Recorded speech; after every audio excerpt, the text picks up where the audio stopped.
Greta Thunberg is a Swedish activist who started her activism by pressurizing governments to address the issues related to climate change.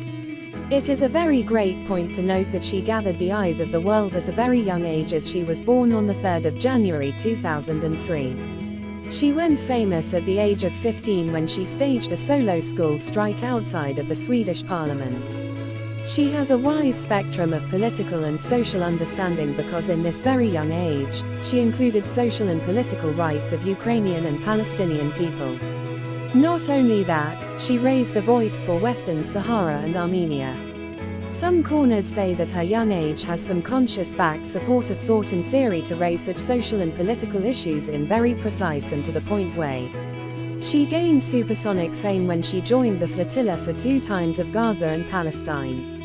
It is a matter of fact that Israel detained her in infested custody.